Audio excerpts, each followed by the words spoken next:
નમસ્કાર, મારું નામ કૃષ્ણ છે અને આજે હું જે વાત કરવાની છું એ બહુ આમ તમને તમારી જે આત્મા છે એને ઠેસ પહોંચાડી શકે છે અને તમને દુઃખ લગાડી શકે છે. અને હું 2 દિવસથી બહુ આમ દુઃખી થઈને ચાલું છું એટલા માટે કે ભાઈ મેં આ એપ્સ્ટીન ફાઇલ છે એના વિશે વાંચી લીધું અને એના વિશે જેટલા વિડીયોઝ હતા એ 2 દિવસથી હું કન્ટિન્યુઅસ જોયા જ કરું છું અને મેં બધું વાંચી લીધું.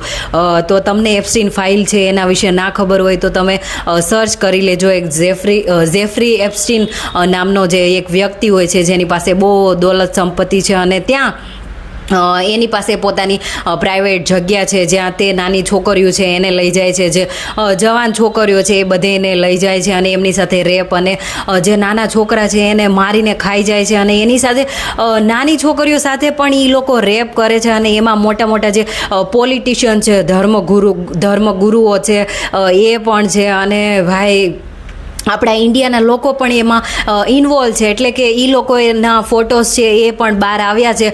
તો એ લોકો એમ કહે છે કે અમે આની સાથે જોડાયેલા નથી. ડોનાલ્ડ ટ્રમ્પ છે એનું, અને એ માણસ તો ભાઈ જોઈને જ આપણને રાક્ષસ જેવો મને જ લાગે છે, પણ એનું નામ છે પછી ભાઈ બિલ ગેટ્સ, એલન મસ્ક અને જેને તમે બહુ એવા માન્યા હોય કે આ લોકો તો બહુ શક્તિશાળી, પ્રતિભાશાળી અને એમની પાસે બહુ પૈસા છે, એ લોકોને આવા ખરાબ કૃત્ય કરવાની શું જરૂર? તો હું તમને કહી દઉં કે જે કોઈ પણ માણસ છે એની પાસે માનવતા છે એ નથી તો એમનું જે જ્ઞાન છે, એમની પાસે જે પૈસા છે એની વેલ્યુ કાંઈ જ નથી. અને મને કહેતા દુઃખ એટલા માટે થાય છે કે હજી અઠવાડિયા પહેલાં જ હું મારા ઘરે એમ કહીને આવી કે મારે ફોરેન કન્ટ્રીમાં જવું છે, મારે આગળની જે સ્ટડી છે PhD કરવા માટે.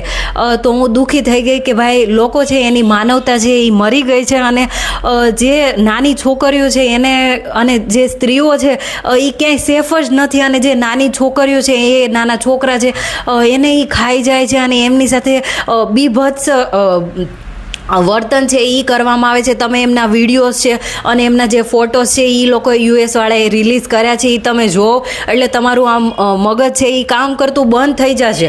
2 દિવસથી મારું મગજ છે એ કામ કરતું બંધ થઈ ગયું અને મને એમ થાય છે કે ભાઈ કેવા પ્રકારના લોકો છે જે દેખાડે છે કે અમે બહુ આમ પૈસાવાળા છીએ, અમારી પાસે જ્ઞાન છે અને અમે સારા પ્રકારના છીએ, પણ એમના મનમાં તો તમે જુઓ કેટલું મેલ છે અને કેટલો બધો પાપ છે. અને જે લોકો, મને એમ લાગ્યું તે કર્મા જે છે એ સાચું છે, પણ ભાઈ કર્મા ક્યાં છે કે લોકો કરે છે ખરાબ કૃત્યો અને એ લોકો તો સારી જિંદગી જીવે છે અને જે સાચે સારા છે એ બધા દુઃખી છે. તો હવે મને જે માનવતા અને આ જે લોકો છે ને એનાથી મને આમ બીક લાગવા મળી છે. અને આ તમે જુઓ તો તમારું દિલ આમ એટલું તૂટી જશે કે આ લોકો આવા કામ કરી શકતા હશે. તો આ જોઈને મને એકદમ આમ 2 દિવસથી મારું મગજ છે ને એ કામ જ નથી કરતું અને મેં બધું વાંચી લીધું, ફોટોઝ ને વિડીયોઝ ને બધું જોઈ લીધું.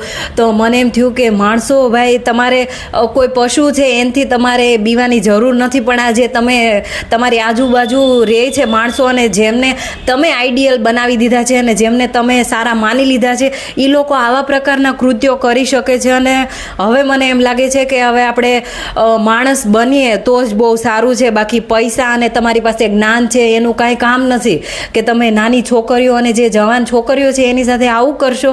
અને જે નાના છોકરા છે એમને તમે આવી રીતે, એટલે એ જોઈને તમને અંદરથી આમ એવું થશે કે ભાઈ લોકો છે એની માનવતા ક્યાં છે. એટલે હું બહુ ડિસ્ટર્બ થઈ ગઈ છું.